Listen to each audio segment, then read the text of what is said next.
You're listening to The Drew Yari Show.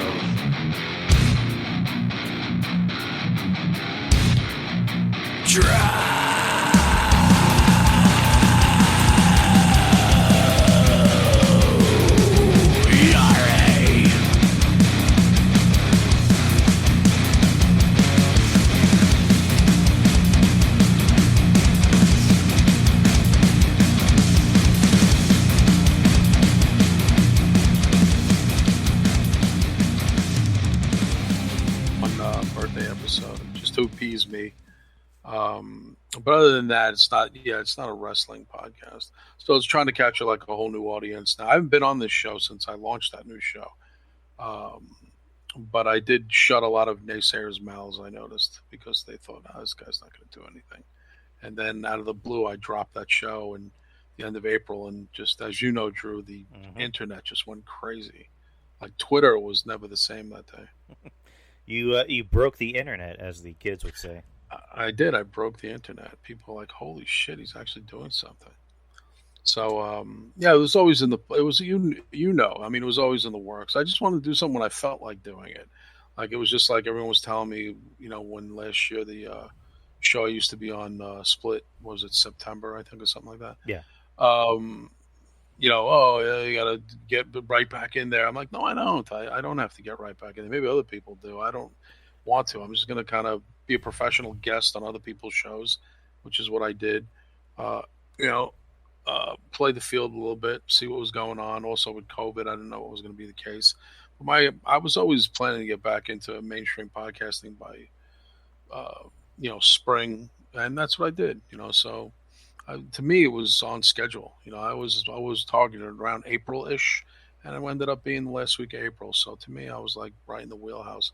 It was always what I thought I was going to do. It's just I didn't tell anybody because I didn't want anybody to ruin it or some fucking douchebags to like make stupid comments or cryptic comments. Not that it means anything anyway.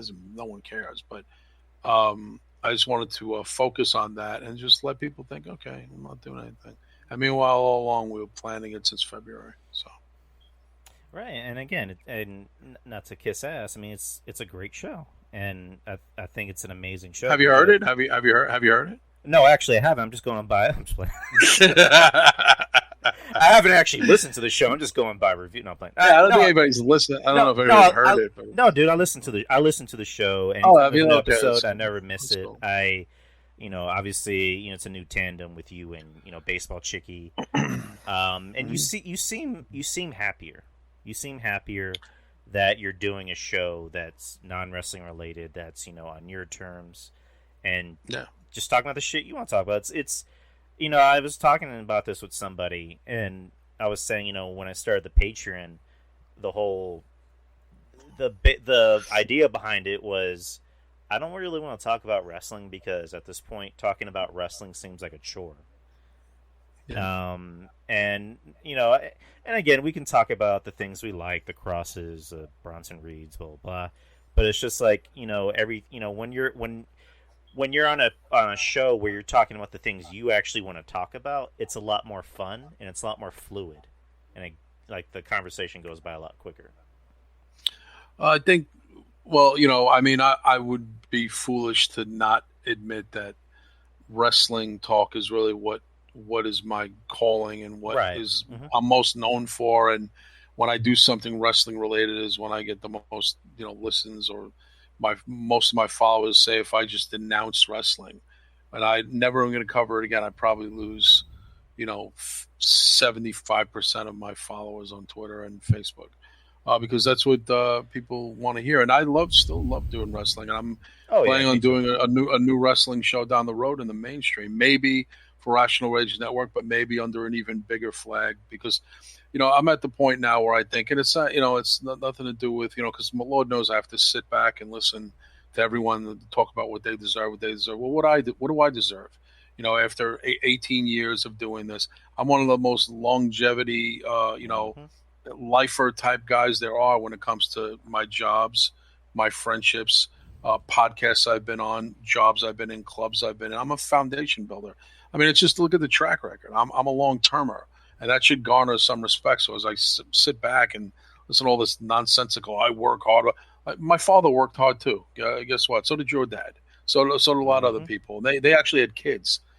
I love people who don't have children who talk about how hard they work.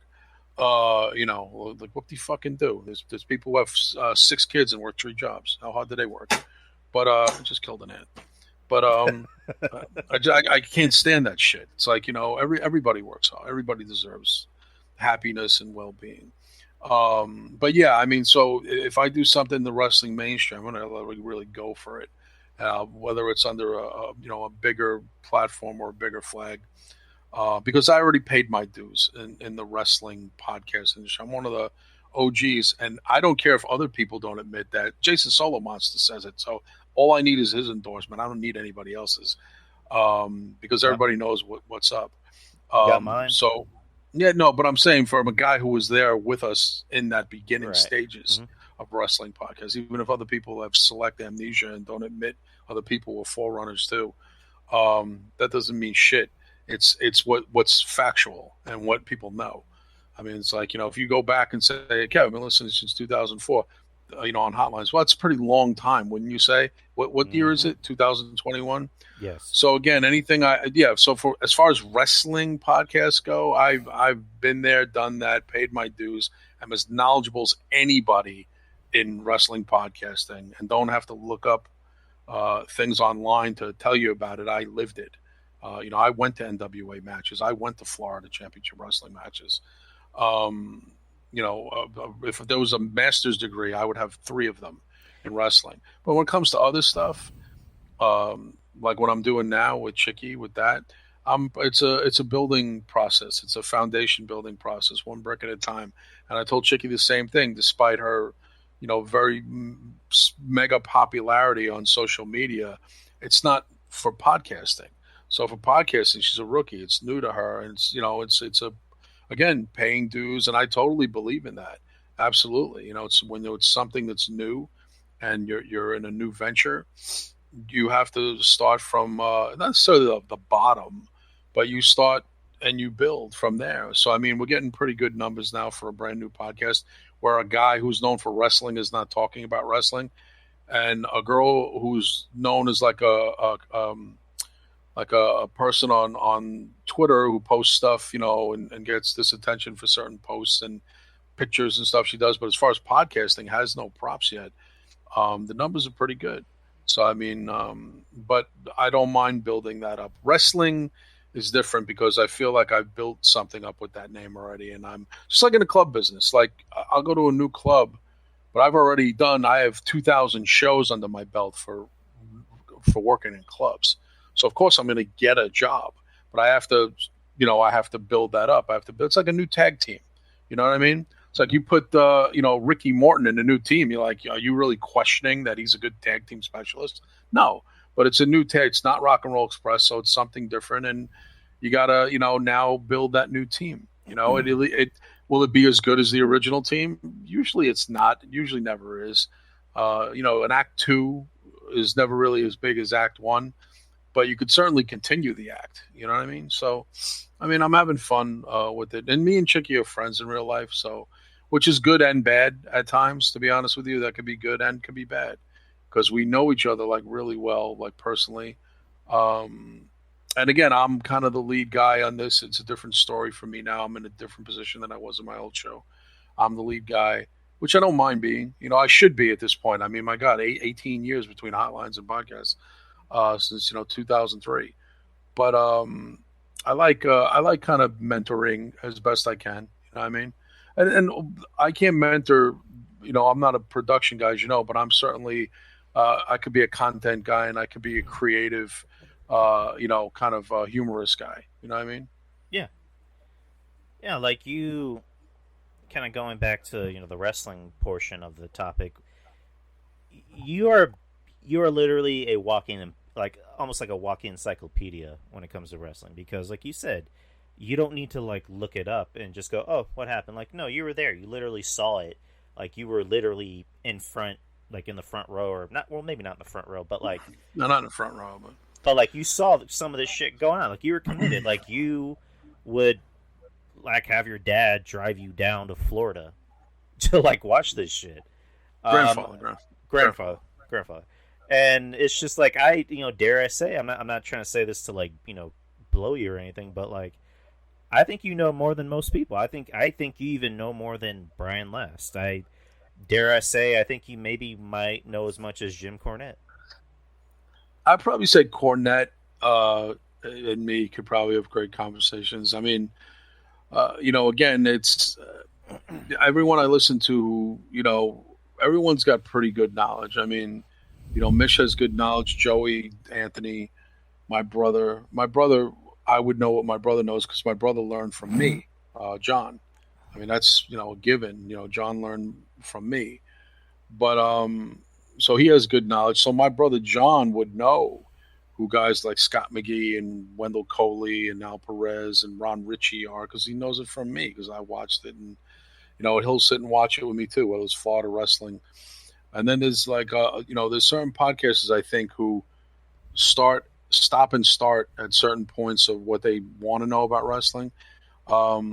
But it's, again, you have such information at a fingertip and at what YouTube clips, and there's so much that, you're at such a better advantage than anybody else. That, it's with today's technology, you're in the driver's seat. Right. And like, for my case, being that I'm a younger guy, I like to learn. I like to learn about anything. And, in our case, I like to learn more about wrestling, because I'll watch the Dark Sides of the Ring, I'll watch, A&E, I'll watch other documentaries, so I can learn about the past. And, I learn most of my stuff from listening to a lot of people, mainly, mainly, someone like DT, someone like, Joey, Mish, your brother, and it makes me appreciate the past a lot more.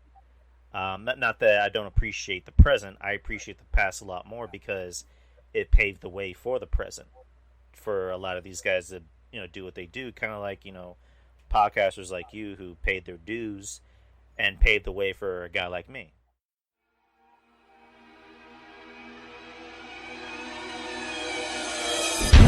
The Drew Yari Show. All right, so while you were off, I was just talking about SmackDown.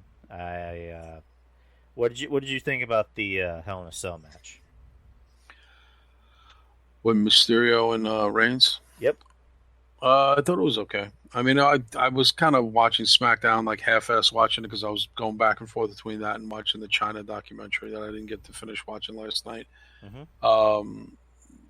Because there was a rumor Cross was at SmackDown, but of course nothing came of it. He wasn't on or anything. I think he was on a dark match or something. But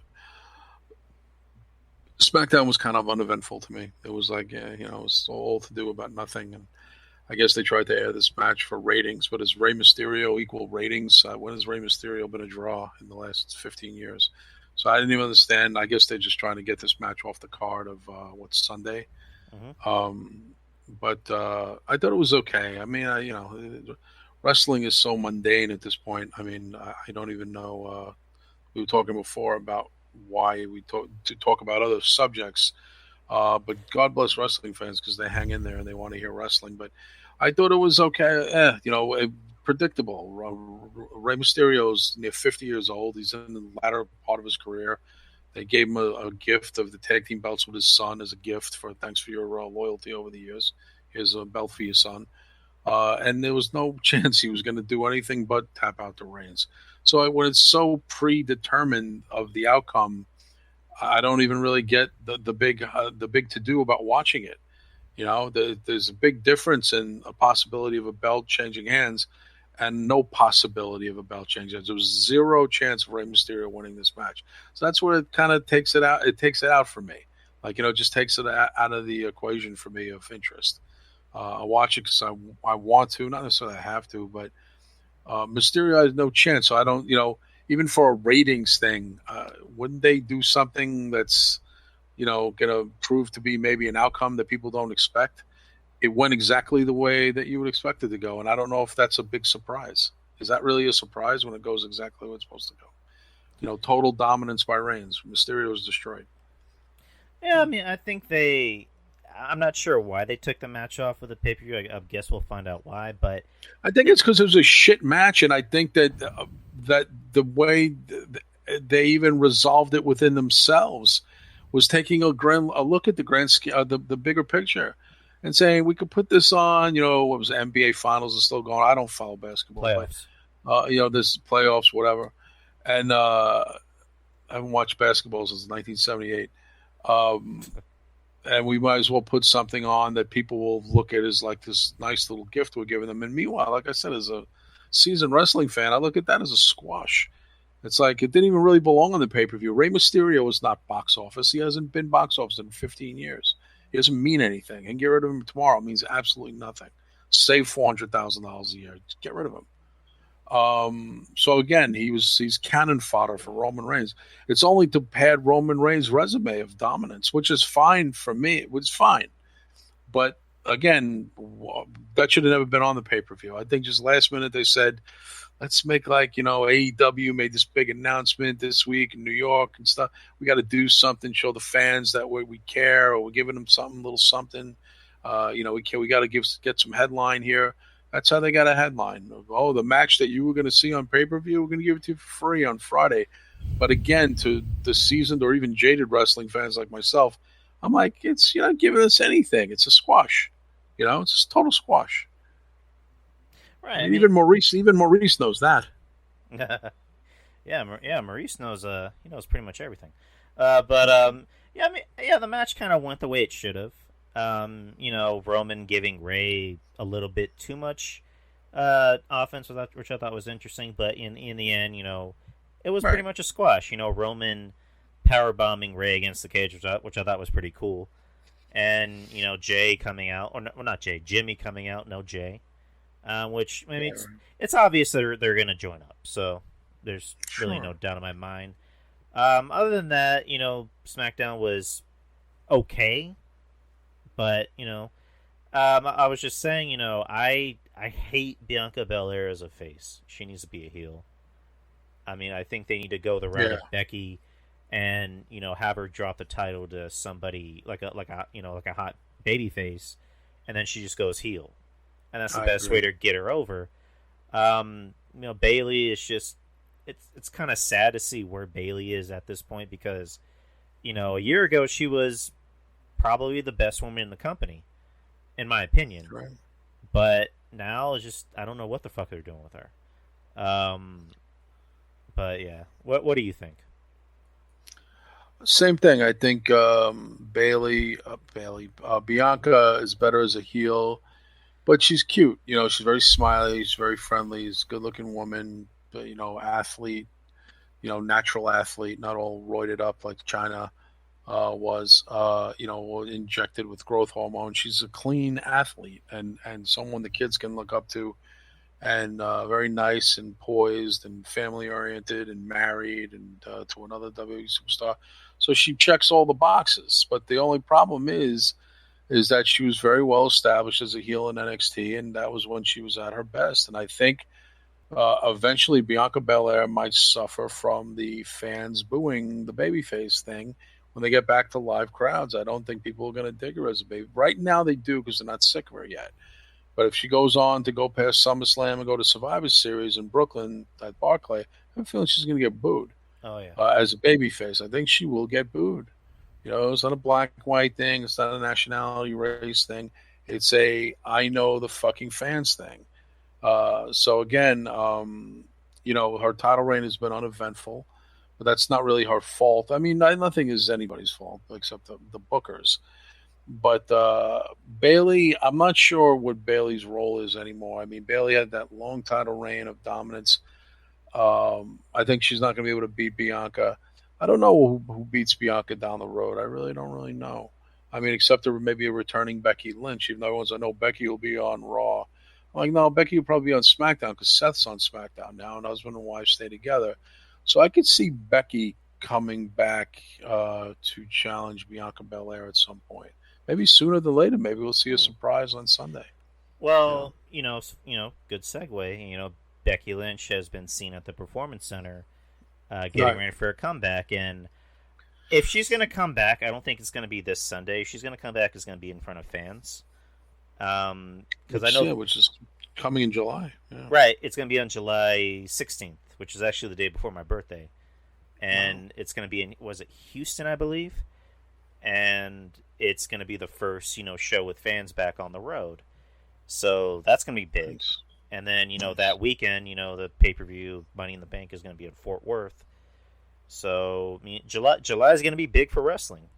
Because you got WWE getting fans back, AEW getting fans back, and NXT already got the fans back, and other companies like MLW, Ring of Honor, and, Impact. So, wrestling needs fans, so it's good to see the fans back. Yeah. I mean, that's, again, different story when the fans are there, or is it? I mean, well, listen, I have not been impressed by the NXT fans. I thought the NXT fans sucked at the pay-per-view. I thought they sucked on Wednesday. And it's not just because they're giving Cross a hard time. I think they're, just not reacting. And I think the NXT wrestlers are putting on a good show. I think whether it's the heels or the babyface, they reacted to Samoa Joe. That was a given. Again, it's the world's worst kept secret to what the fans are going to react to, what they're not going to react to. It's almost like any of us can call that. Oh, Samoa Joe, it was only all over the internet that Samoa Joe was going to be on. I mean, they ruined that by telling every Tom, Dick, and Harry that the guy was going to be on. So they were already prepared with the Samoa Joe chance. Which is another thing. I mean, I liked it when the wrestling could keep it quiet, and that would have been nice for Samoa Joe to be surprised, but everybody felt the need to ruin it. And it was posted for days before that happened. Samoa Joe's come back. So when he came back, fans reacted. What a shock. I almost shake my head at stuff like this. I'm like, I wish no one knew anything. I wish, Mike Johnson or, fucking Dave Meltzer or Brian Alvarez didn't feel a need to have to ruin everything and then get it out there, or some fan who gets a hold of a fucking article or something and then plays guesstimations, and then everybody catches on to it. I mean, I've been guilty sometimes of responding to that stuff too, but I definitely miss the days of the surprises. Samoa Joe coming out as a surprise would have been nice. And I think, to me, I was waiting for it. Cross was talking any minute now. Samoa Joe's music's going to hit. Dun, dun, dun, and there it goes. There it is on cue. And that takes the same thing with everyone saying, what's his name? Elijah, what's his name? LA Knight was going to turn on Ted DiBiase. It's like, watch, he's going to turn on, then Cameron Grimes going to be a babyface. I'm like, okay, they ruined that too. Well, I honestly, I didn't see that coming. I'm just being honest. No, I heard about that for like 3 days before it happened. Because again, people just feel a need to, according to Mike Johnson, the BW Inside, I'm like, can you guys just let shit play out? I mean, seriously, there's no surprises anymore. And I think that's where the resentment comes in. That's where Triple H had that kind of pissed off sentiment towards the fans last week in that press conference, that phone conference, where he's almost like, I'm tired of defending the product. You guys don't even want surprises anymore. You want to ruin everything. So I totally saw that coming. Yeah, it wasn't a surprise to me, Maurice. I saw that coming a mile away. Like I covered the Triple H thing last week, where because I read literally everything, the whole interview that he did with Dave Meltzer, and there's a lot of undertones to it because part of it is him saying, the fans can be a little ungrateful because it's like you want something but you don't actually want it, and at the same time, whenever he starts talking about the NXT call-ups, you can tell what he really wanted to say. That I'm pissed off that a lot of these guys and girls I put a lot of time and effort to, they get to the main roster and creative fucks them up, Vince fucks them up, Bruce Pritchard fucks them up. So Triple H is possibly the most angry man working in that company because, despite what a lot of people may think, he cares. He wants NXT to get better. He wants the talent to get better. He does. So it has to really just eat at him to see these guys that he made, main eventers, that he put a lot of time, effort, probably literally and figuratively, his blood, sweat, and tears to get these guys over and get them noticed. They put him on the main roster, and it's just like, Jesus fucking Christ. That has to be his reaction all the time, like, Jesus fucking Christ. Yeah, I mean, again, it gets overbearing sometimes, and he's just a human being. I think for people to be like, oh, and then there's people who go on podcasts and do these special things about, Triple H makes a fool out of himself. How does he make a fool out of himself? I understand his frustration, his anger with both sides. I mean, I've been there, but not for different reasons. But I've been there myself, caught up between management and workers. Of one side feels this one side, you just get tired of the complaining, and there's only so much he can do. And despite it's his father-in-law, whatever, I think it makes it worse. I think when people say that, the family can get something done, it's so much harder sometimes to get your family to fall in line with you than a total stranger. I mean, I've been there myself. You think I could, get my brother to see things, even if I know that that's the best situation, can convince him that he might be wrong, or convince him that he's, he needs to take a step back in the situation. It's worse. It's absolutely worse. I'm better off talking to someone I know casually and convincing them than someone who you would think, you're related. Triple H can only do so much. I think the family thing is a detriment. It's not a plus. It's a negative a lot of times. When you're caught in that world of nepotism, it's a negative many times. If anything, you're going to clash as much with family as you are with strangers. Exactly, and it's just at the end of the day, wrestling fans, we're fickle, and we're not innocent. We can definitely be fickle, but a lot of the wrestling community is just, they're fickle because it's like I mentioned, you want something, but you don't exactly want it. You know what I mean? It's just. Sure. It's just a never-ending story. It's a never-ending, feud going on in wrestling. The wrestling promoter and the fans. So, but yeah, Going back to SmackDown. Other than that, it was an okay show. It wasn't amazing. Didn't knock my socks off or anything, but it was there. That's the best way. So your socks stayed on. Your socks stayed on the whole time. My socks definitely stayed on. And after the show was done, I threw them off.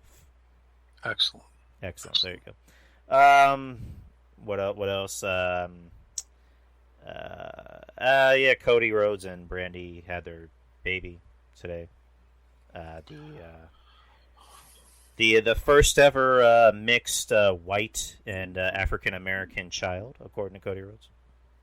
Wow! Oh, there's never been a child of mixed races before. According to Cody Rhodes, Kevin, it's the first ever mixed race baby. I actually met Lenny Kravitz in person, and I can tell you that that's not true. I'm going to tell you right now, Kevin, you did not meet Lenny Kravitz because that was not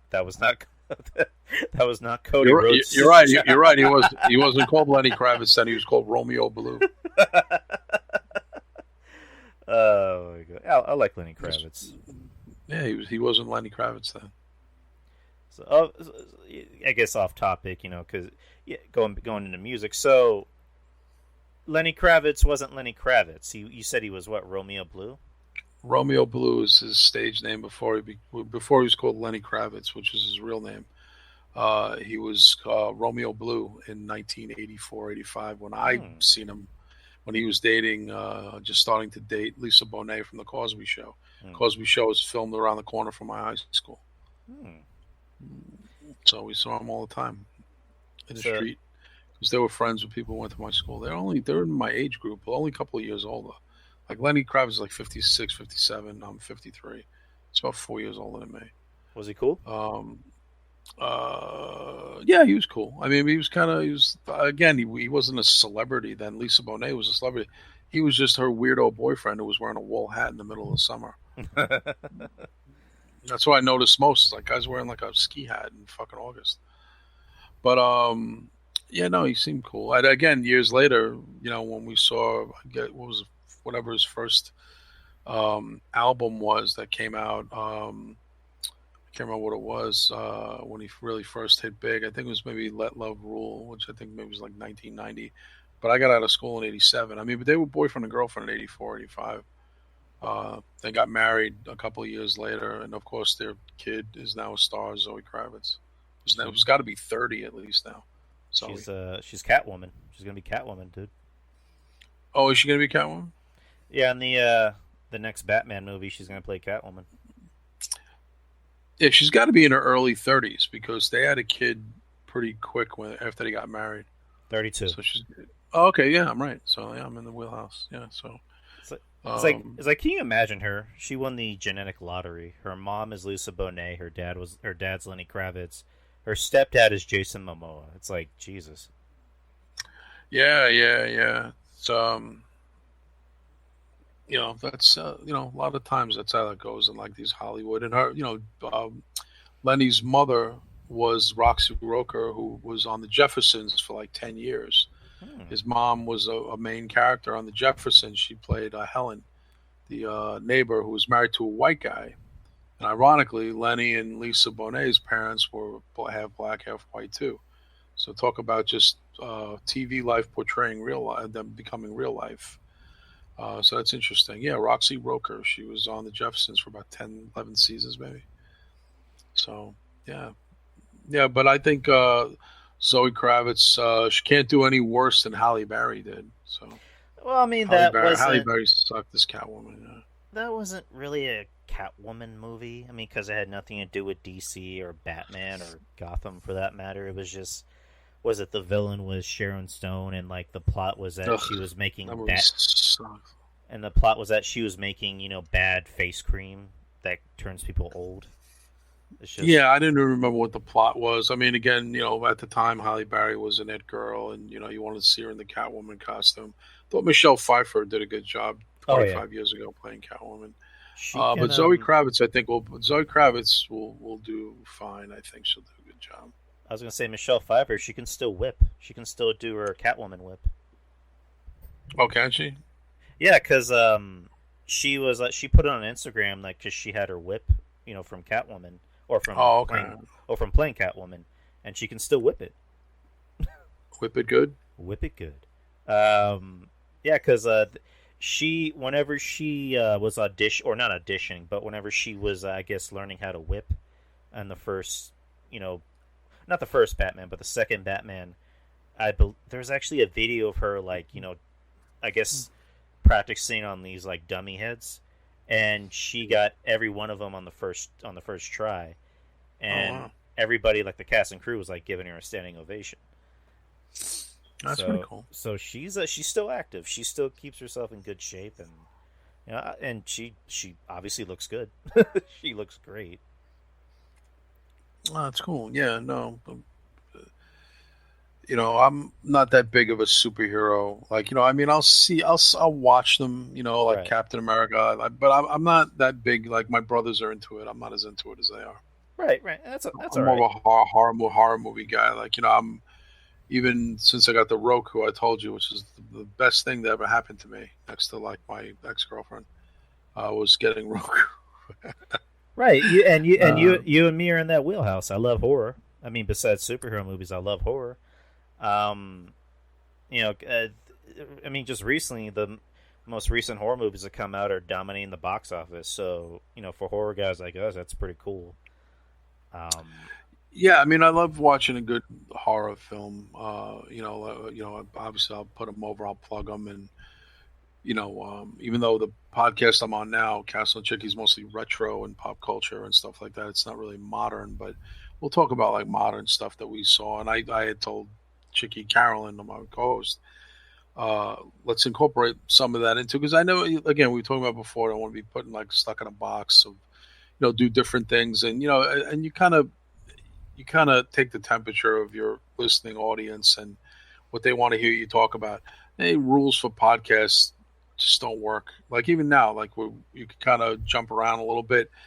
Some fans don't like that. Some fans do. I mean, I remember on DTKC, we'd be talking about something, we'd get off on a tangent on some other subject, and people in the chat room would be like, can you get back to the pay-per-view, please? And it'd be like, everybody has their kind of, way of doing things. But I think podcasting is like just having a conversation that everybody can hear. You know what I mean? Like you're having a private conversation that becomes public. Right. It's the best way to describe it. Conversations are, 10 times better than interviews. Because I remember Ian McKellen saying in a podcast one time, he was on the Nerdist podcast with Chris Hardwick, or he's saying I hate doing interviews. I prefer conversations, and that's the best part of podcasts is just conversations with random people. About anything. It could be about wrestling. It could be about horror movies, and I could talk about wrestling. Yeah, I could talk about wrestling and horror movies all day. I forgot what I was going to say, but you haven't seen A Quiet Place 2 yet, right? No, I haven't seen that. I mean, there's a movie that I've been determined to watch that's been out for a few years that everyone's been telling me about. And I always wanted to see it. Horror movie called It Follows. Have you seen that? You don't like it? Okay, you know what the problem is with that movie is for me? Like, everybody I know hyped that movie up to be like the greatest thing I would ever see in my life ever. Like, right. I'd be watching this movie saying, it's the scariest movie ever made. People have said that when they watched it, they couldn't sleep for a week. They couldn't eat for, weeks. So I'm just like, okay. I watched the movie, I'm just like, I mean, maybe I need to watch it again to maybe dissect it more, but I'm just like, I mean, it wasn't awful, but it was just like, Well, like I said, that's on the docket for me to watch that. And I mean, I'm not discouraging. I'm not discouraging you. I mean, definitely watch it, but just like just wasn't for me.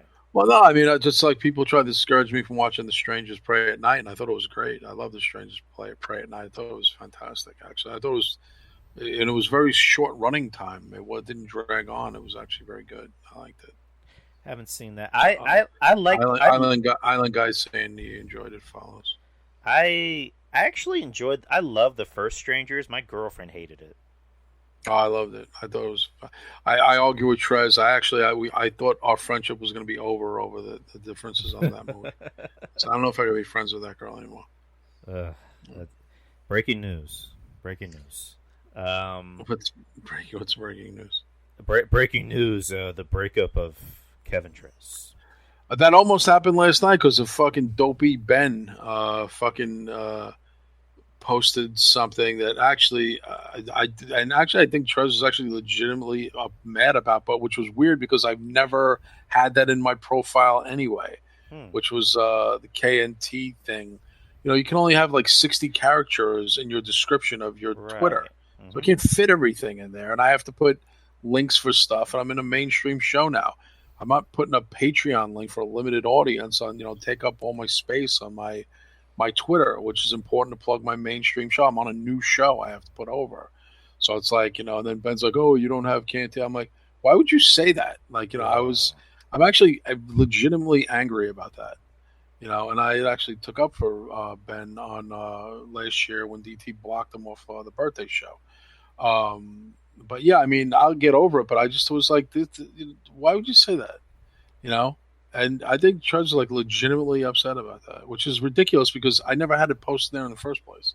So all it just did was make someone aware that it wasn't there. Do you know what I mean?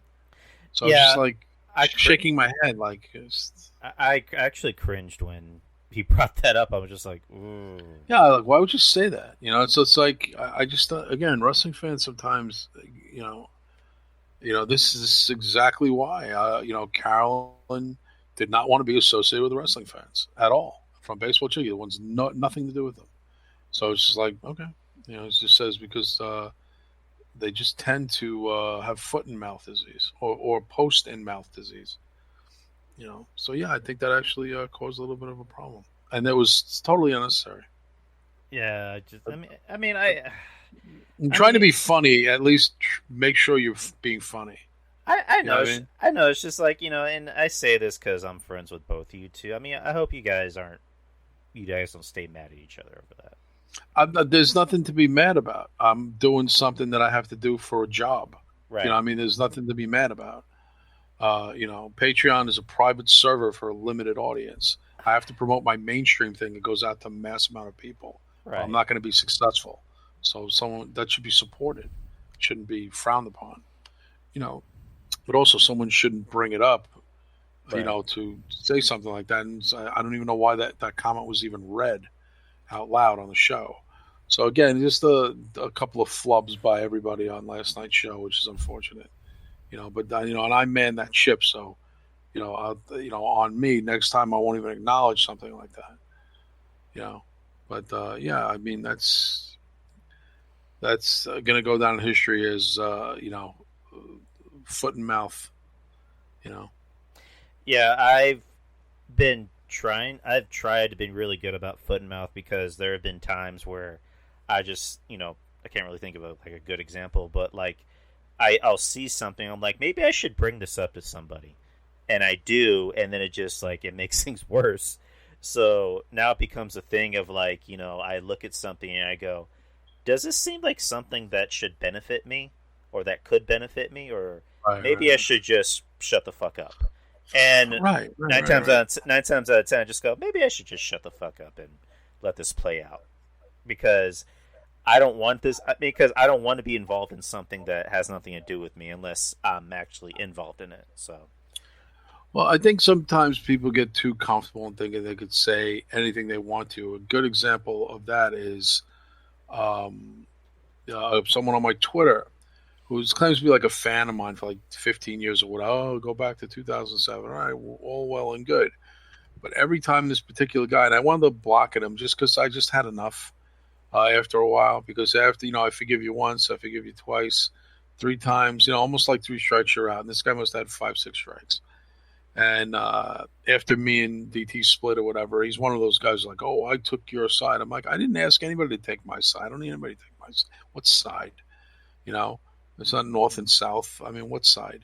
So it's funny that he would bring that up to, oh, I took your side. I'm like, I don't even know you. Who asked you to? You're using a fake name on Twitter, no picture. You're not a person to me because you're not even legitimate. I don't know who you are. What's your name? I don't even know your name. And it's not the name that you post there. I can tell you right now, it's a made up name. I can tell. So, not a Patreon. So what am I allowing someone to get away with this stuff for? How much of a fan are you? You don't support because I don't give money to. Yeah, I think after a while, in 15 years, if you don't give money, you're not a Patreon show, you're not much of a fan. And not for nothing, how many times am I supposed to let you just get away with like snarky, dopey comments? And when none is directed at you, and then you come and like kind of infiltrate and come out of the blue and say something sarcastic. I don't get that. No one's talking to you. You know what I mean? I've never one time watched Mish get into it with somebody or, going, none of my business. Isn't he my help? He's a big boy. So again, and I would never even go on there and say something ridiculous to him. And he'd be like, dude, not for nothing. You weren't involved in this. I didn't ask for your help. So I think that sometimes fans get too self-important and not self-aware to not do stuff like that. I never do stuff like that. I don't, unless you're addressing me. I'm not going to address you out of random, or come on. You make a serious post and then I come on your post and try to clown you in front of your followers out of the blue, like just like random, like like 3 o'clock in the morning, just out of the blue. I just write something and tag you and try to mock you for no reason. I don't get that. That's not a fan. That's not a fan. I don't know what that is. That's a bitch. That's a straight up bitch. This person's got like 23 followers. I have 7,000. It's like he's trying to get over at my expense. I could see it from a mile away. Like you're trying to get some sort of, what do you think? My fans are going to prop you for talking shit to me? If anything, they're going to jump on you and they're just going to start going after you and defending me.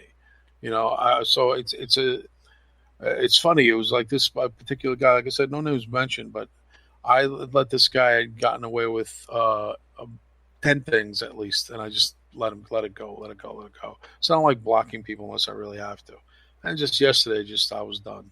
I had enough.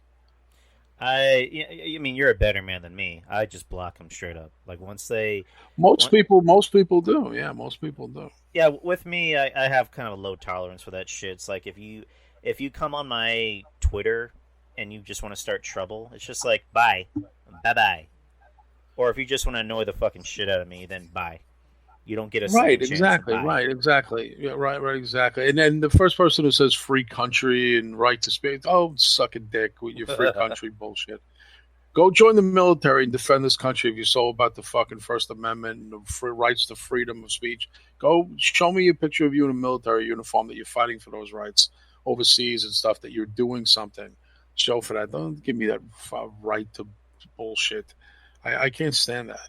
It's just like, yeah, when it affects you and it's in your corner of the argument, you write something like that. As someone once said, yeah, you have the right to speech. You also have the right to have the repercussions for talking certain things too. You know what I mean? You're right. There's a right to certain things, but when you go on someone's private page, that's not a show page. It's not a Castle Chicken page. It's my page. It's my page, my rules. Same thing with your page. It's your rules. I don't. Whoever wants to run their page the way they want to run it is fine with me.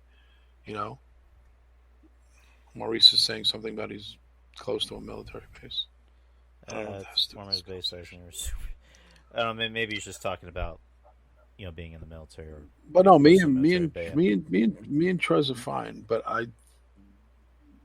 so that remark that person made wasn't a smart thing to do. Yeah, me and Trez are fine. Yeah, no, you're not mad at Trez. You're mad at the other guy mainly.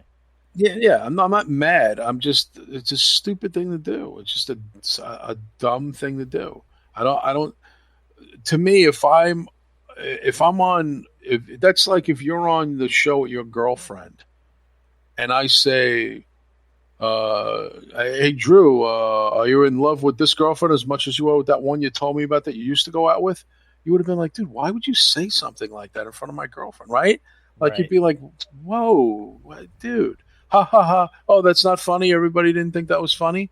You're going to be like, no, dude, you just cost me probably a night of emotional argument between me and my current girlfriend. And why'd you say that?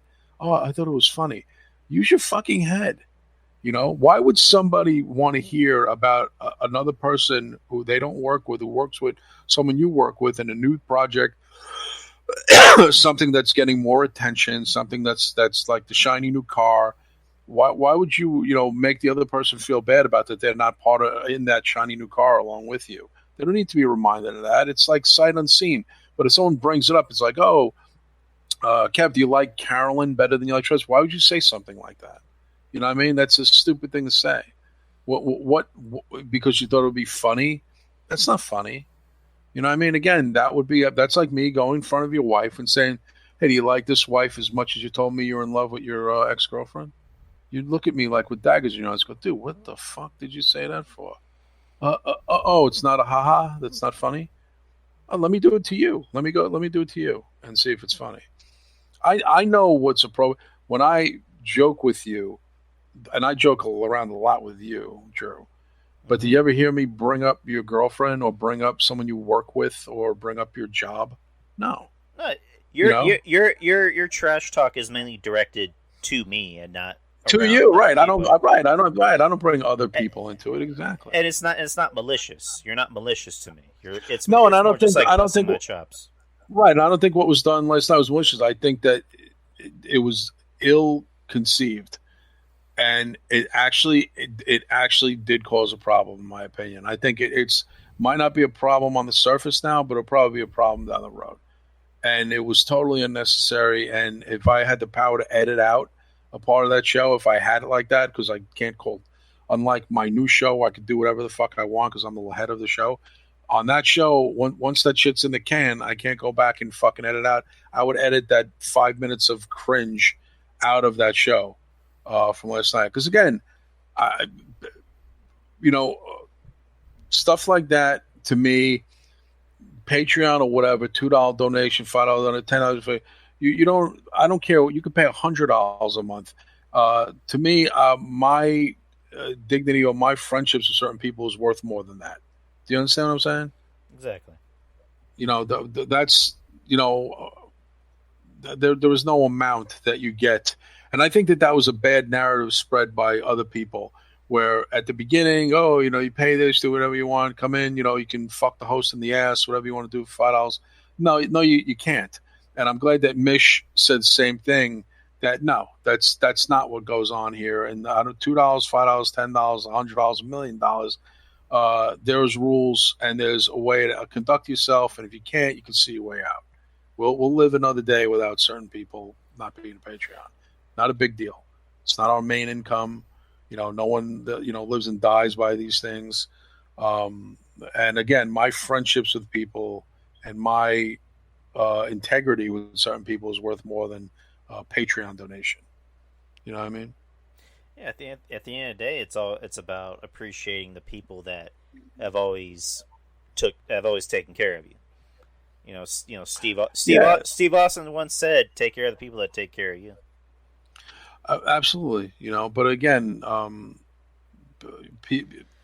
you should. It's not about thicker skin or whatever. It's you bring up sore subjects. It brings sore results.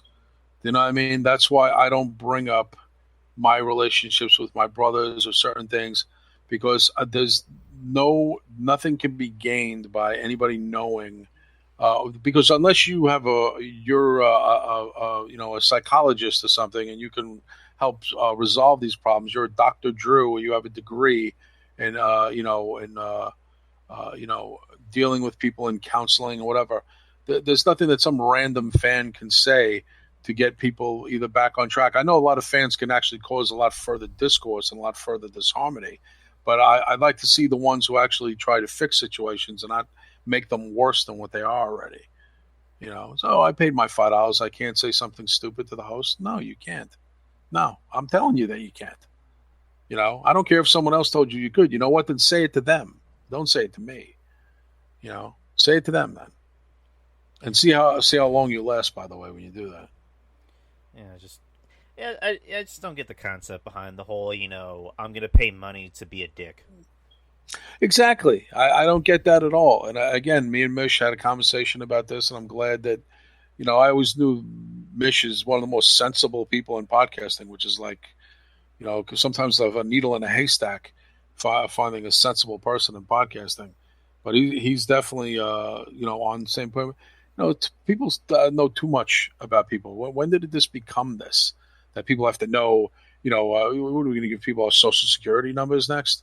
We have to provide evidence that we went to the doctor, show people, oh, here, I went to the dentist. Here's my, look, the lady at the desk signed it. Look, see the time? What are we doing here? I mean, it's funny because I said I'm with a new co-host that totally thinks that is not only insane, but almost sick, sick. She's like, who tells people this? You're telling a bunch of strangers. You don't even know what your whereabouts, what store you went to, where you're located. It's like, are you self-aware at all? So again, I think people get too familiar with you, and they're like, oh, we're friends. Like, well, we actually never met, so how good of friends are we? You don't. If you don't know my mother's first name, I don't know how good a friend you are to me. If you don't know anything about my family. So again, I get pissed off with stuff like that. In the last 2 days, there was an example of that on the show, and then there was an example of that on Twitter, where people felt way too comfortable to say stupid shit that caused me some headache. And if you cause me headache, you got to go. You know what I mean? And you only get a warning if I remotely like you. But if I don't like you, just goodbye. Yeah. Just it's a never-ending game. You can't really be surprised, but at the same time you are. But just how weird people can be. So yeah, I don't know. It's odd. Just again, if there's something we want you to know, we'll tell you. But exactly. In the meantime, just because you pay $5, $10, $100, it doesn't mean I gotta tell you shit. I'm sorry. I don't gotta tell you shit. No, you know what you gotta tell them? What you signed up for, which is wrestling. Here's the results. We're talking about the pay-per-view. Here's here's what I probably but for someone to be like, oh yeah, we gotta tell Patreon. That surgery you had the other day. Maybe you should have can you get a note from the doctor to show everybody? Like, what are you out of your fucking mind? Like, what the fuck happened to you in your childhood that you feel you have to show strangers, that you're not lying or telling the truth? Usually when someone tells me they're going to the store, I don't really need them to show me a receipt that they went to the store. It's kind of a normal thing for someone to have to go to the store. So a bunch of weirdos in pocket. It's a bunch of needy assholes who just never had anything. It was the best thing that ever happened to them because they had never had a platform to be cool. They're still not cool. They just think that they are. They're still not cool. They're still not in the cool kids club. They just think they are. They're not though. It's like, it's like the other day, because originally we were supposed to record on Wednesday. You told me what the situation was. I was like, all right, let's just reschedule. I don't need to know anything else. All I need to know is that you're not feeling well. Let's just reschedule. No, but I tell you in a private message. I didn't go on a public platform and tell you. Well, no, just another example. Right. Kind of off topic, but it's just like I don't go. I guess the point I'm making is that I'm not like, show me your doctor's note. It's like no, and I would tell you to fuck yourself. I mean, that's which is normal, which would be the normal reaction. You know what I mean? So, but again, I think because people get confused, like, oh, such and such. Like, I couldn't tell you if Jason Solomonster was married, if he was gay, straight, lived with somebody, had a roommate. Where he actually where he actually physically worked during the day. I don't know any of that stuff about the dude. You know why? Because he doesn't talk about it on the fucking show. I have no idea of his marital status, girlfriend, boyfriend. I don't know anything about it because he doesn't bring it up on the fucking show. You know what I'm saying? But other people I know way too much about, and I don't know why. And you know what else? And you know what else? We don't care because it's none of our business. No, but he also doesn't put himself in a position where people and I've actually seen him in real time, to people who have gotten too personal, and he bounced him right out of his fucking chat on YouTube. And same thing with JD, and same thing with other people. But again, I think some people go, oh, well, such and such, allows us to, well, go there, then go there. If you want a Wild West show, you get the wrong show. But yeah, I think we spent even way too much time on that. I just was kind of annoyed by it, but and I'm definitely not done talking about it because I'll probably bring it up next week on the show. Exactly. Let's switch gears. Yeah, let's switch gears and edit all this stuff out. Just dice it all together, and so it's going to be all this garbage. So it's going to be all this garbage. So it's going to be like just a 20-minute show. Yeah, just make it a 20-minute show. No one wants to hear all that garbage. Even Island Guy is getting bored at this point. Yeah. Right, Island Guy. Let's do Hell in a Cell. I know you're still there. All right, Hell in a Cell predictions. This Sunday, June 13th, on Father's Day, from the Youngling Center in Tampa, Florida. The last WWE pay-per-view in the Thunderdome era. Let's look at the matches because I know there are some matches added. Hold on, let me refresh the page. Okay, it's still on there. Anyways, let's. So far, there's 6 matches. The Roman Reigns and Mysterio match isn't on there, but what the fuck? Like, I'll bring that up. I'll bring this up later, but I'll just start from the top. You got Bobby Lashley, the WWE champion with MVP, versus Drew McIntyre in a last chance Hell in a Cell match. Bobby Lashley. Right, Bobby Lashley. Keep the title on him. Especially don't take it off of him in a throwaway bullshit pay-per-view. Exactly. Keep that title on him. Especially next month. We're gonna have fans back. You're going back on the road, so keep the title on him. And if you're gonna give it back to Drew McIntyre, don't let it be at a bullshit pay-per-view. Exactly. That's exactly how I feel. Rhea Ripley, the Raw Women's Champion, versus Charlotte Flair for the Raw Women's Championship. I'm gonna go with Charlotte Flair winning the belt. What's weird? I don't care about this match.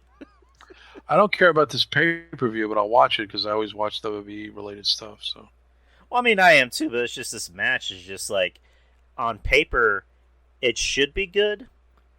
But it's just like they've booked Rhea to just looks like a fucking chump. And she's a chump.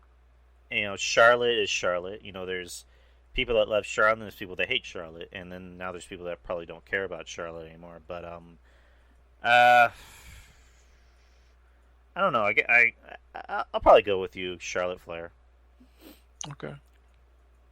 This was just announced. Hell in the Cell SmackDown Women's Championship. You got Bianca Belair, the champion, versus Bayley. I'm going to go with Bianca Belair retain. Yeah, she's going to retain. Because, again, on paper, this should be a good match, but as we already talked about it. It's just not. The booking's bad.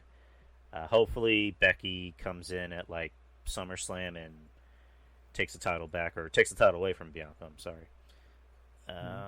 You got a singles match: Alexa Bliss versus Shayna Baszler. I'm going to go to Alexa Bliss. Probably because she's, the spooky supernatural chick with the evil doll. Sadly, she's going to win. See, Trez is saying that she can't chat on the app. She's hearing us, but can't get on the chat app. Is she on Discord or Spreaker? I don't know. She's talking to you on Twitter.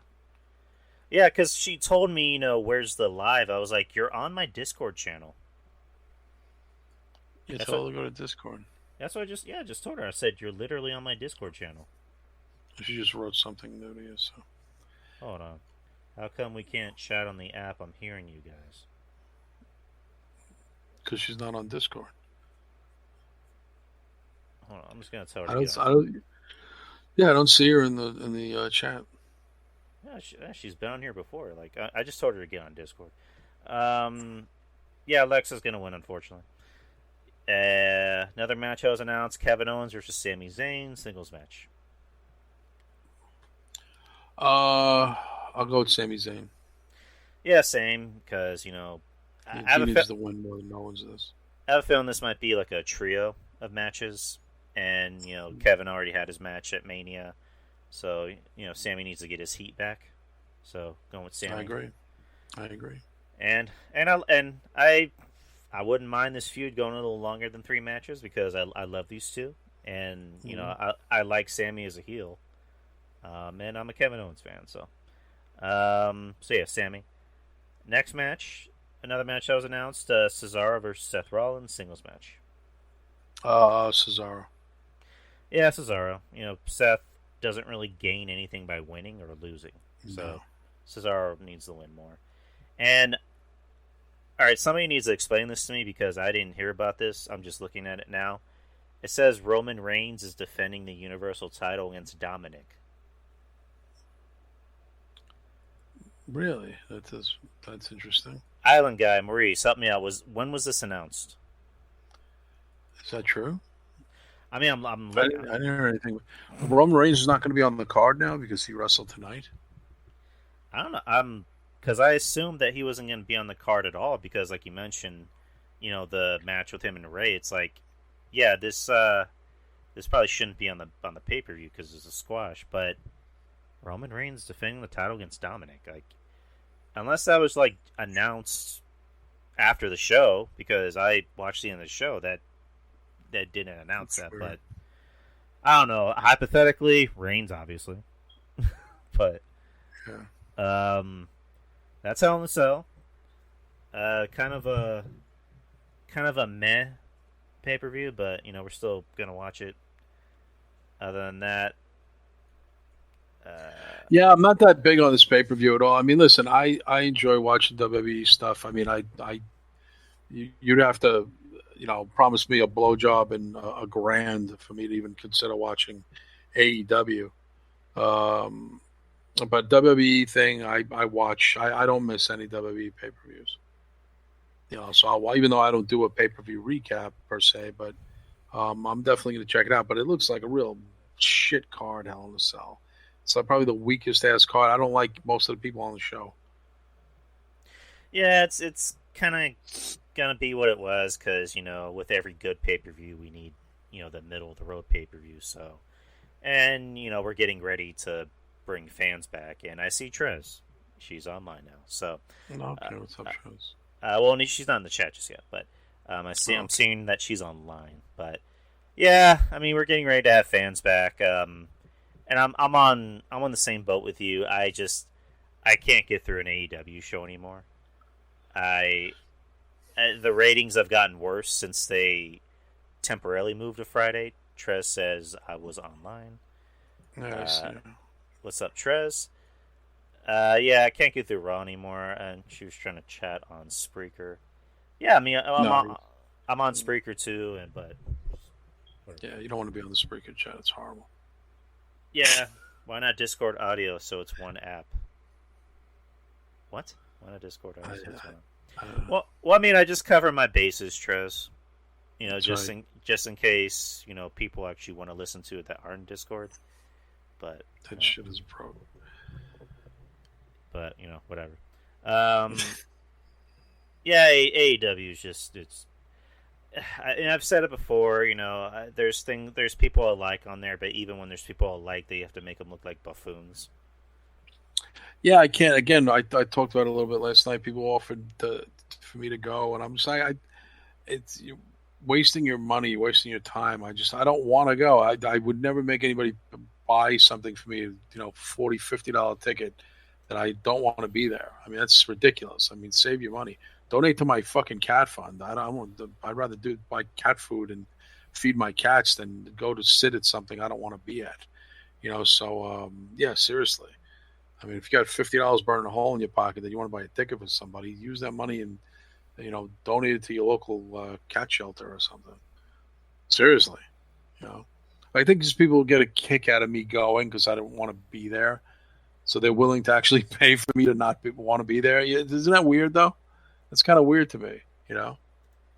Yeah, I mean... He's like, you know, it'd be funny if we take Kev, and he's like all mad that he doesn't want to be there, and then we could talk about how we took him, and he was just miserable. Like, no, it doesn't sound like a good time to me. I'm not going to do that. Yeah, it's just like, you know, it's like, you know, with people... With me, it's like, you know, hey, do you want to come you want to come to this family cookout? No, not really. Why? Because I'm going to be miserable the whole time? Because I don't really like anyone that's here?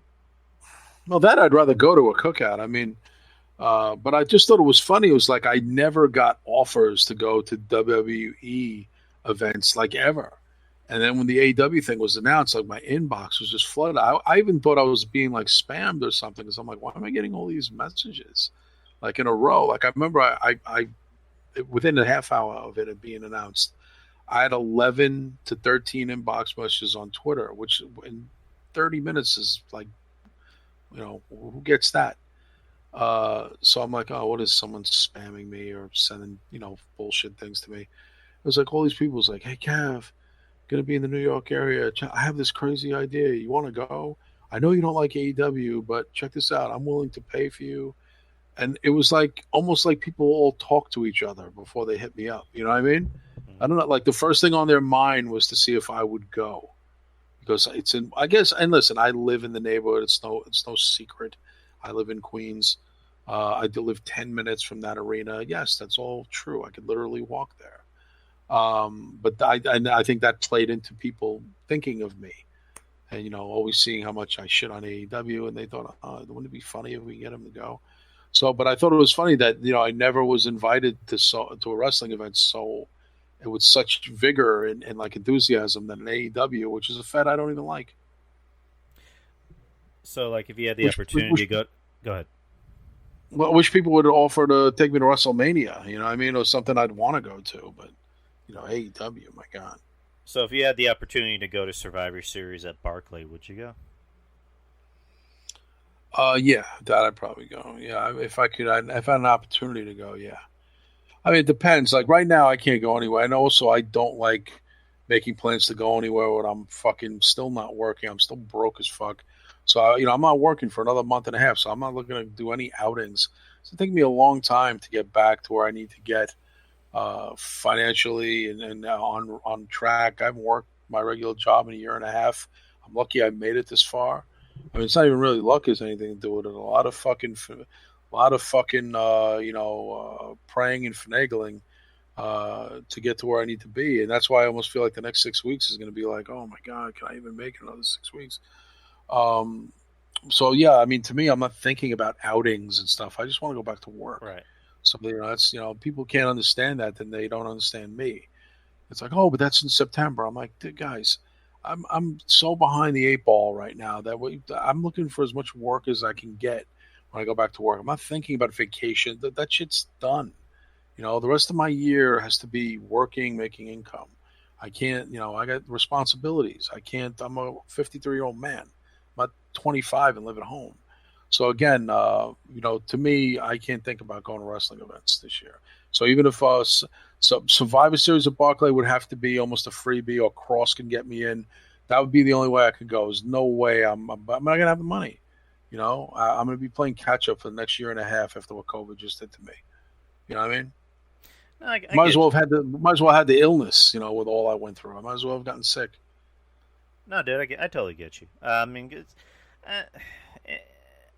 I think you're going to be all right. Everything. I'm hope so. And I don't want to sound like a dork for saying this, but I'm happy. I'm happy for you. I'm happy that you're going to go back to doing what you want to do. Which is work and make money, because I made that joke on our DM. I was like, a happy Kev is a good Kev, or a healthy Kev is a good Kev. I just want you to be happy, and I want you to be healthy. I just want you to be okay. At the end of the day, you might get one out of those three. Maybe. At the end of the day, you're my boy, and I just want you to be okay. I appreciate it. Yeah, no, it's been a long haul, and even 6 weeks is still a long time. And to me, the only way I'd be really happy is if there's going to go back to work tomorrow, but that's not realistic. And it's just a lot of planning goes in, and again, until I draw an actual paycheck, then I can feel good about things. Until then, I'm still like where I was, So that's why when someone's like, "Oh, you go here, go there," I'm like, "Dude, the only place I'm going is to the mailbox to pay bills." To me, planning to go to wrestling events right now is the last thing on my mind. Right, but just again, watching on TV. It's understatement. The past year has been tough. But now, for a lot of people, not just me, but I'm just saying a lot of people. But I think that again, people, we talked about it before, where they kind of think they know you because they listen to you on the show, and they don't really know. Like, they know some stuff, but they don't know like the real intricate details of your existence. And I was saying, I've told you this before when you're on the show. If anyone has a right to be pissed off or have a gripe, it's you. So fuck anyone that says elsewise. Yeah, no, not just about the industry, but even even having to start over again in podcasts. Let's be honest. I mean, a lot of people feel I got a shit deal on that, and I probably did. It wasn't my decision. And then other people are like, oh, new ventures and new horizons. I'm like, yeah, but that also means again, starting over, no money, building your way up to get back to where, it takes a while. I think people, because they see the success of people like JD and Jason and people like Conrad and these people who, by the way, were not remotely doing anything when me and Anthony were already doing a hotline, and Anthony was doing it before I even got on it. And they see the success of those guys, go, oh, well, Kev, those guys were doing really good. No, we weren't. We weren't making anything. Still aren't. Not even close to what the Jasons and the JDs and the Conrads. Forget it. We're not even in their. I'm not even in their league. I'm not even remote. The only way I'm in their league is my seniority because I've been around a long time. But as far as what they make and what they do, it's night and day. Night and day. Conrad probably makes in an hour what I make in a month. So which is ridiculous and wrong on so many levels and pathetic. And, some of it's my fault. Some of it's the fault of people I was associated with for a long time. Other people went for it and got it. We didn't. I don't know why. That's on me too. And now I really feel it because, when this shit hit, that's why guys like Conrad and Jason and JD were fine during COVID. They're fine because they were already situated and they were already making bank, so they were prepared for a rainy day. Other podcasters weren't, and that's just the way it went. But, so you're right. If anybody has a right to be pissed off with the way things panned out over the COVID times, is definitely me, And I told you, if I didn't, not if I wasn't big on showering with men for the next 10 years and eating off a plastic tray, I would have murdered some people. I'm glad. I mean, I'm glad. I don't know how to respond to that. Well, no, I'm obviously glad you did. But hey, like I said, so was my mom. Should have my mom gone to visit me in prison. Probably that wouldn't have been fun for her. At least you would have had the wherewithal to put a face covering over your face, not like Nick Cage. But no, again, don't make this a big Debbie Downer thing. I know. But Trez came and went. Wow, that was nice support, Trez. Yeah, Trez. Came and went like 5 minutes. Just for that, I'm gonna spoil Loki for you. How do you feel about that, Trez? Yeah, exactly. Yeah. But wrestling has been at least my solid. That's why I'll always do wrestling. I wanted to make that clear when I was doing the new podcast that wrestling was something I was always going to do. I was always going to do wrestling. And still will. In WWE, and I don't think it makes a big difference that I'm not a big AEW guy, that I don't cover it. I haven't really lost any fans because of that, or followers. I mean, my Twitter and my Facebook are bigger than ever. I mean, I haven't lost any followers at all. But if anything, I think I've gained. But wrestling is something I'm always going to cover. I'm always going to cover wrestling. Oh, there's Trez. We just bad mouthing you, Trez. Yeah, exactly. Yeah, wrestling is something I'll always. That's why I do these wrestling guest spots. I just did one the other night on. Was it off the mat or on the mat? Was it off the mat? I believe it was off the mat. Yeah, off the mat. The good guys too, Josh and Alex, and Liam, who I just met on Wednesday. Good guys. Tuesday. Now I'll be doing a couple other podcasts the next couple of months. I mean, I never mind doing the guest spot stuff. I mean, I used to be on your show a lot more frequently, but I got so busy with the new podcast and having to rewatch some of these movies and the research thing that you do have to do for some of this stuff, because you got to get the box office and the how much it made, how much it took in. You got to go over all those details. So it's a little bit different than a wrestling podcast. But it's fun. I mean, even Jaws, it's supposed to be a lot of fun. You could do a lot with it, with the shark theme and, beginning of summer. And it's fun, but it's like anything else. It's a gig, it's a job. It's funny going back to, you being on the show frequently, last year. For some reason, I still get messages on YouTube, asking, is this the new podcast that Kevin's on? Oh God! And I'm not. It's just like I don't answer it because I'm just like, okay, whatever. But yeah, I just think it's funny. But yeah, what else? Yeah, we pretty much covered everything as far as like wrestling. I mean, was there anything you wanted to bring up? Well, how was the? Because you said you watched the Chyna documentary. How was it? I did. It was it was kind of depressing. She's such a troubled person. The funny thing is, people want to blame Vince. No, the people who she surrounded herself with post wrestling was her biggest downfall. A real scumbaggy type of manager, shifty, shady documentary people. Guy who was one of the documentary guys was admitted he was on heroin when he was hanging around her the whole time. That he was completely high on drugs. He ended up being arrested for giving, I think, Joni Lauer some drugs. Total pillhead and a heroin addict. You can't believe a fucking thieving drug addict. It's the worst person for credibility. Chyna surrounded herself with real shit people. Very bad judgment. I was talking to somebody last night, a female, who was surprised, who was kind of challenging me on, why are you being so judgmental because she did porn?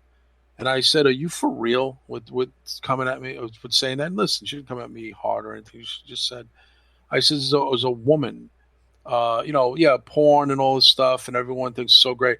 You think for Chyna, a mainstream wrestling star who was on television and was an idol of young kids and little girls everywhere, her being DP'd in porn by a bunch of sucking Ron Jeremy's decrepit 60-year-old dick on video is becoming of a woman of her stature and her legacy? Are you for real even asking me that? What was wrong with her doing porn? What was right with her doing porn? What was right with it? Well, what went right for Joni Laurer? What went right for Sonny after doing porn? And let me tell you something. I didn't see Sable do porn. I didn't see Dawn Marie do porn. I didn't see Tori Wilson do porn. I didn't see fucking Trish Stratus do porn. Do you want me to go on and on? I didn't see Lita do porn. Exactly. The people who did porn's life are a fucking wreck. Okay? That's like the people who try and make like girls who strip. It's all a great thing. I dated a stripper. It's a shit life. It's a horrible life. Most of those girls are on drugs. Most of those girls, oh, I'm saving money to go to college. They never go to college. They never get out of that fucking life. I was engaged to one. I know. And her lovely temperament almost murdered me with a heavy ashtray thrown at my fucking face because she hated her life so much. So that whole porn, they get out. They get out. The most dysfunctional, fucked up people you are ever going to meet are in the adult entertainment business. Only a close second would be the nightclub business, and a close third would be the wrestling business. There was nothing good about it. Ask any dad, do you aspire for your daughter to be in porn and get DP'd by two strangers? No, that's my little girl. Why would I? But that's horrible. Exactly. Well, somebody's got to be in porn, Kev. They all have parents.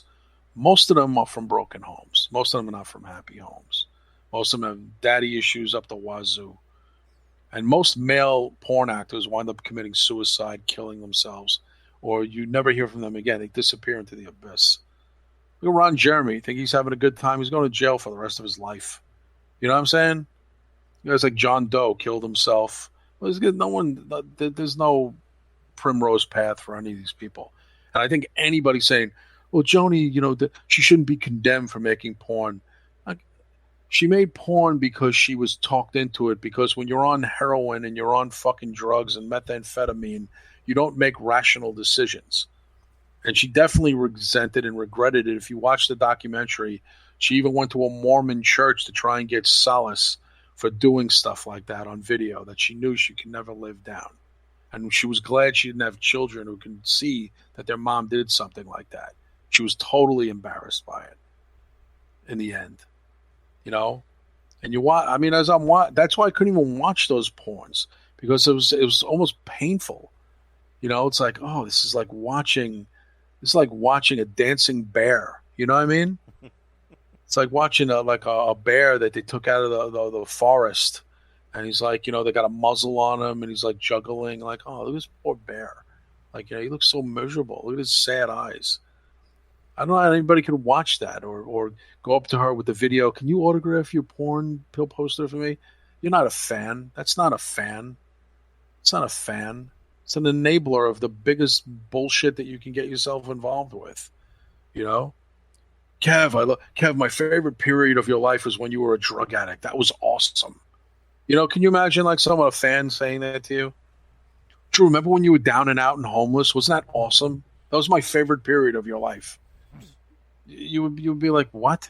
That's almost what people were doing when they were going up to Chyna and telling her that porn was like the right move for her. It's like that was screamed of desperation. And in the end, she had no money. She couldn't even pay her last month's rent. She couldn't even pay her rent for a small apartment in California, Redondo Beach. She couldn't even pay her rent. Yeah, it's kind Believe of. Me, I know that feeling. But also, I haven't been on. I wasn't on national television for all those years.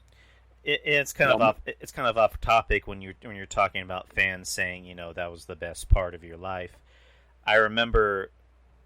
I mean, it's kind of off topic and in topic, but like, yeah, well, I was watching a documentary about Robert Downey Jr. and I was going from his whole life, of course, his past life, which was his drug habits and stuff like that.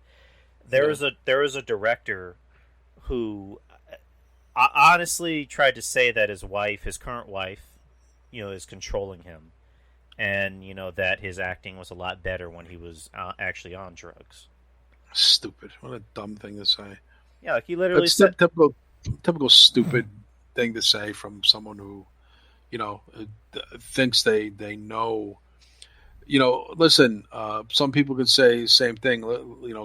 Kurt Cobain from Nirvana was on, pilled up or fucked up half the time he was writing all those classic songs. They used to say about Jim Morrison. Everything he wrote from the Doors, he was high on drugs, hallucinogenics when he wrote all those songs. He probably was. And if he didn't take them, probably wouldn't have been so brilliant. Yeah, but he's also dead. He also died at, age 27? So again, what do you want here? Do you want the brilliance of a drug-induced, writing genius, or would you rather have the person alive and write mediocre songs? It's weird that people say stuff like that. But Chyna, what a downfall. I mean, it was a sad story. Definitely not. It was and in the end, those pieces of shit, the manager, the agent, the photographer, all these guys she surrounded herself with, who she probably wouldn't have given the time of day when she was in the WWE, Drew. She wouldn't have given those guys the time of day. If they were fans, she would have been like, later. If she was with Triple H, she would have blown them off. I think her downfall was threefold. A, she never got over Triple H leaving her for Stephanie. Never got over it. Number two, she was ill-prepared for life after wrestling. She had no plan. She had no direction. She didn't capitalize on a celebrity. Her 15 minutes of fame clock ran out really quickly. She didn't get a high-powered agent or a good manager. She got like a low-level manager and a low-level booking agent. Someone who wasn't even on the fucking charts. They didn't have the connections to get her the jobs that she needed. That was two. Number three, she had no family. She had no relationship with her mom. I hadn't seen her mom in 30 years. She had a very half-assed relationship with her sister, a half-assed relationship with her brother, who's also dysfunctional. And she had no family structure. She had no children. She had no, really nobody loved her as they claimed they did. Like, she didn't have any go-to guy or go-to girl in her life. Like the way you have parents, she didn't have that. Her father was a dysfunctional drug addict, alcoholic too. So I think it was all a recipe for disaster. Seeing her walking around with that 2-bit agent manager guy who looks like he couldn't manage a shoe store, representing her, it was so embarrassing. It was almost like she got a fan in a McDonald's. You want to manage me? Yeah. Can I just finish my Big Mac? Sure.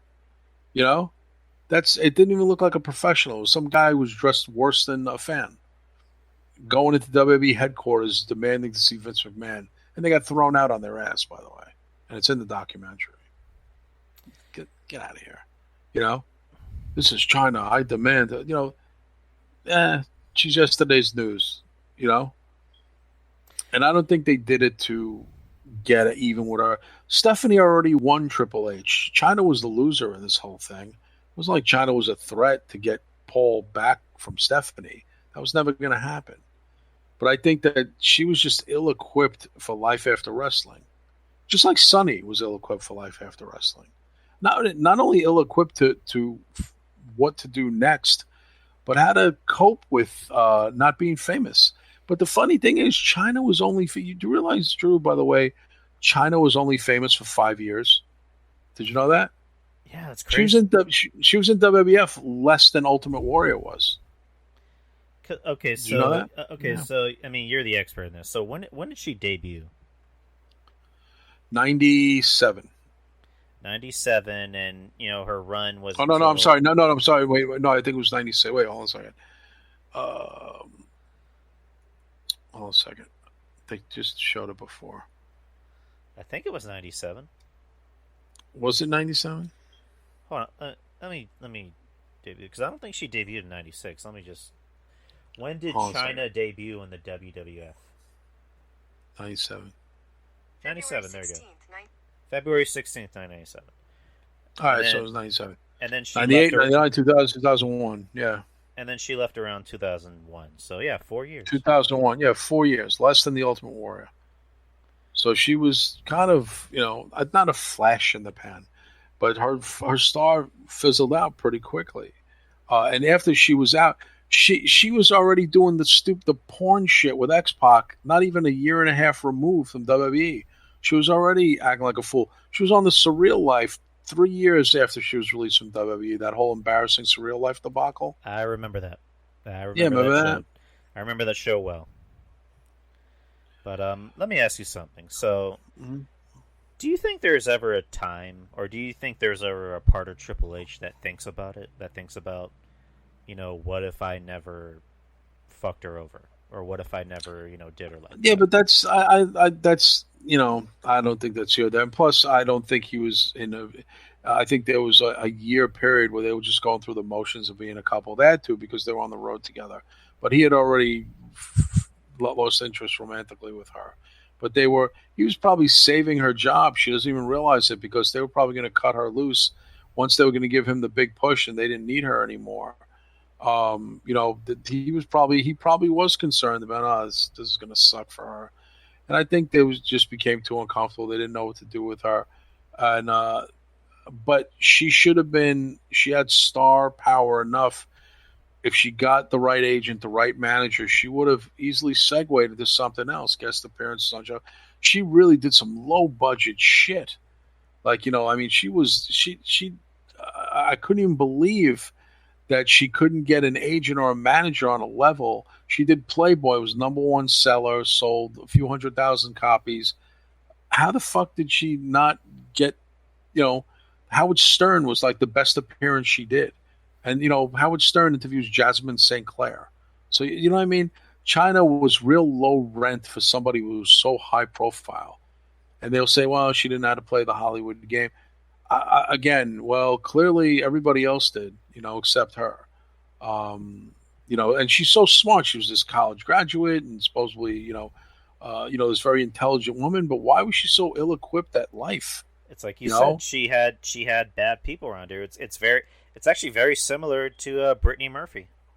Brittany Murphy had she was young. She had a good career ahead of her, but then she got with this really scummy guy that was holding her back and, really kind of both died almost the same way. Isn't that ironic? Yeah, it's crazy. Yeah. It's just unfortunate because, again, you're talking about this, but it's unfortunate because we should be up here singing Chyna's praises, but instead, we're bringing up the truth, which is that she did not well equip herself for life after wrestling. No, and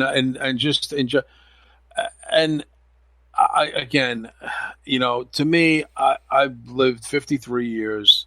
I was in 2 very long-term relationships, both a decade long each, and not one time did I consider my life in an upheaval because I wasn't going out with anymore. It's not like they were married. If you're not married to somebody, you have no children with somebody. The breakup process should not be that difficult. There's something very off about you if you can't handle a breakup with a boyfriend, girl. You're not married. You don't live together. You own no property together. You have no children together. You don't own a pet together. So I don't see what the parting of the ways is so difficult. It's pretty easy. I'm not going out with you anymore. Okay. You don't got to sign papers. You don't got to go to a lawyer. You don't got to divide up any property. Your boyfriend, girlfriend. You're not common law married. You don't live in a common law marriage state. You have no kids. It's easy to part ways.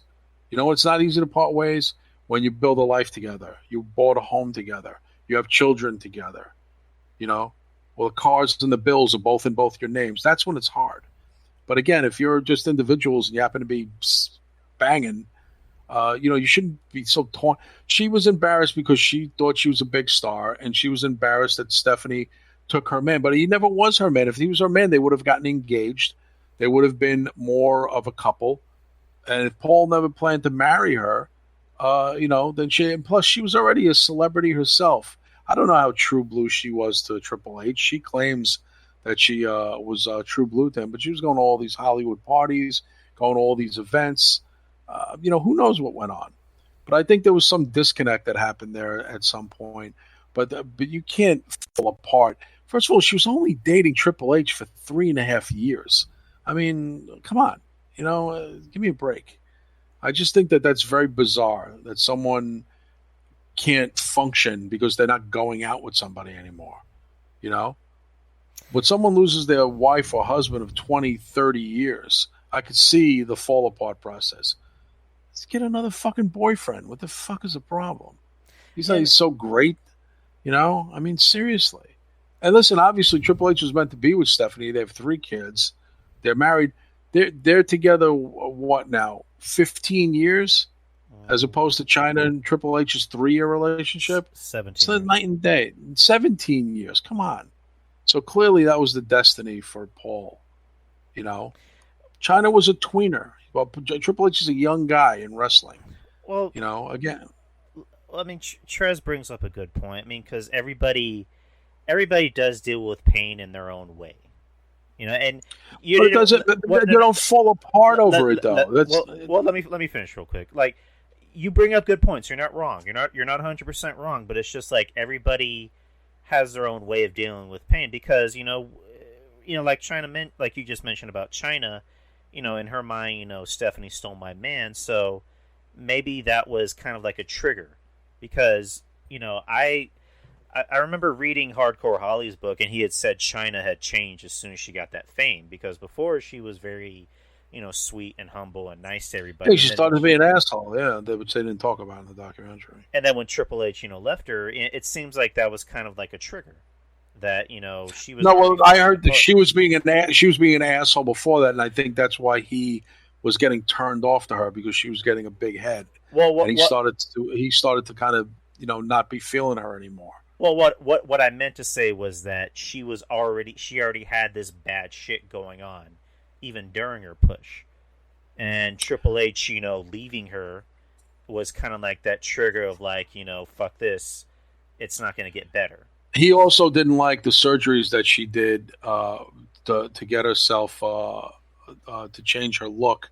He was against that. They said that in the documentary too, that he was telling her to stop doing that he wasn't big on it at all, and she was getting it done anyway. So again, there was a real disconnect between the two of them. But again, there was a bullshit relationship, in my opinion. A boyfriend, they didn't own a house together. They didn't own any property together. I found out that tonight. They just lived together. In Triple H was like rented apartment. They didn't own anything together. It was a very easy breakup. I think she was just very fucked up from her family. She was kind of like, she had a fucked up, she didn't talk to her mother at all from age 16 and on. That was the other thing. She had no female figure in her life.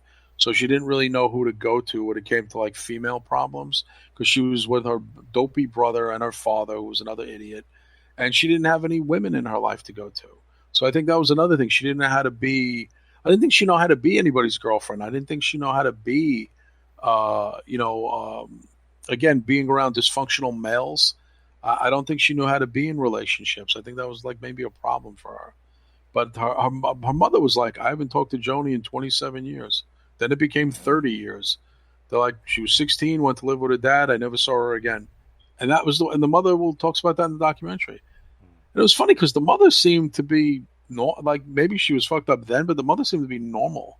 Like when you see the mother in this documentary, you're like, you know, well, she seems like a normal grandmotherly type of lady. But maybe when her younger days, she was messed up because obviously the biggest mistake was Joni at the time going to live with her father, who was really like a real raging alcoholic. And I think that's where Chyna got it. Because Chyna used to drink a bottle of vodka a day. That's a pretty fucking bad habit, don't you think? Yeah, I mean, just, again, kind of going back to what Trez says, I guess everybody deals with things in their own way. It all depends on the person. For 15 years? For 15 years? Dude, I know people exactly like that. And so someone who broke up with somebody in 2001 to 2015, they're dysfunctional? Dude. And never bounce back from it? That's insane. Okay, there's people that can grow up in a good family and still be fucked up. And then there's people that can grow up in a bad family and not be fucked up. But again, you know, someone like Chyna, they grew up in that kind of fucked up surrounding, and they feel that, you know, this one guy, in Chyna's case, it was Triple H, Paul, you know, this No, guy, not true. She had a boyfriend before Triple H that she left for Triple H, a bodybuilder guy who was on the show tonight. Right. He was on the show. This bodybuilder guy who actually got her into weightlifting. He was her boyfriend before Triple H. So she actually left him for Triple H. And he said he didn't mind because he saw that she was going in a different direction. So he just is like, you know, she's in wrestling on the road with this guy, you know, fucking 7 days a week. How am I supposed to combat that? So he just gave up on it. He was just like, let her go. I mean, you'll see that when you see the documentary, he'll even explain it. He's like, she's on the road 7 days a week. I was never going to see her anyway. And I knew that she was fooling around with this Paul Levesque guy, then known as Triple H.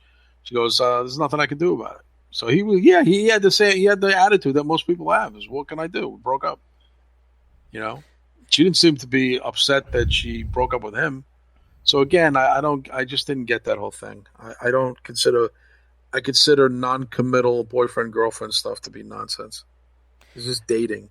If you're going to be a commitment, live together. If you're going to be a commitment, put a ring on a finger. If you're going to be a commitment, get married. Yeah. So at the end of the day, I guess the best way to describe this is just people are different. People are different. Clearly. Yeah. Other than that, anything else you want to bring up?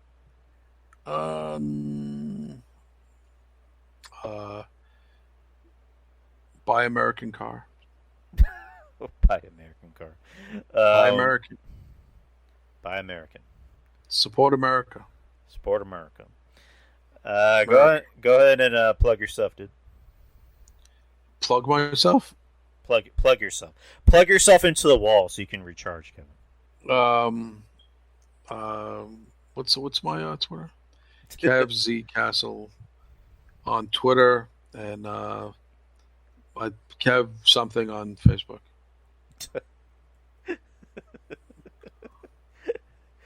Yeah, you heard it here first, people. Kev Z Castle on Twitter. If you don't follow me already, I'm sure if you're listening to the show, you already follow me. If you don't, follow me and then unfollow me, and then follow me again. I like watching my numbers go up and down. And then unfollow him just to be. Then unfollow Drew for having me on the show in the first place. Jesus Christ, Kev. You should probably unfollow Drew. Don't wish that bad juju on me, okay? And support your local cat rescue groups. Absolutely. Donate and help them, or feed them yourself. Don't pawn them off on other people. You see a cat who needs a drink or food, do it yourself. Don't call someone else to come and do it. I mean, listen, there's people who will do it, but that amazes me when I see people write to these cat rescue places. There's this cat in my backyard, and she's meowing all the time. She looks like she's starving. Can you come get her? I'm like, are these people kidding me? Are you kidding me?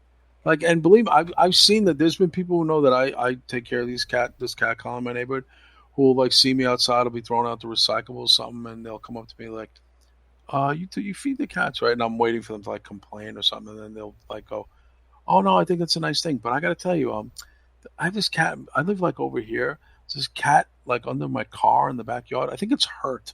Like, can you come take a look at it? I'm like, didn't you do anything yourself? Like, it's amazing to me. Like, people like want to pawn like a kind deed onto somebody else. They think that their good deed of the day is telling someone else to come take care of it. Do you know what I mean? I just think that's insane. Oh, there's a cat and it looks like it's hungry. Then give it some food. Don't you know that that's what you do? Oh, you can't go and do that? And I'm like, you should do that. Oh, then I don't want it coming around. Then I have to feed it all the time. People suck, don't they? They just suck. It's like, would that be the worst thing to do? Oh, I just don't want to have to deal with cleaning up after it. And you just roll your eyes at these people like, oh my God, man. Jesus Christ. Yeah, people, I don't know. It's just like, cats aren't exactly that hard to take care of. Just feed them. Give them water and food. That's it. No, but people say that they don't want to do that because they'll come back. They're going to want it again. They're going to come back around for more. And I'm like, okay, so what? Well, then I got this whole big headache on my head. How's it a big headache? What's the headache? That I must have 13 years of headaches because I do it every day, 7 days a week, twice a day. And they're like, yeah, but I can't handle that. You can't handle what? I question that. Like, I'm almost like a idiot savant when it comes to stuff like that. All I do is question that. But I've actually had people say to me, yeah, that's cool that you do that. There was this cat that looked like so thin, and I didn't know what to do, so I called somebody. I'm like, how about give it food? You know what I mean? Like, what do you mean you didn't know what to do? Cat looked thirsty. Give it water. These people take care of children. You know what I mean? It's stupid. Just stupid people, man. People sucks. Yeah, you're right. People do suck. Like I've mentioned, support your local animal cat shelter. Mm-hmm. Do that. That's always a must. And just shout out to everybody that has a podcast. Shout out to everybody that supports the show, and support them. So, other than that, I am Drew Yari, and this is Bob Fresca. No, I'm changing my name. What's your name now? To Standing Ovation. That's my new name. Standing Ovation. It's Chinese and Greek. All right, guys. I don't know what the fuck else to say. All right, guys. Wait, hold on a second. Let me spell it out for people. Hold on a second. Standing ovation. Oh my god.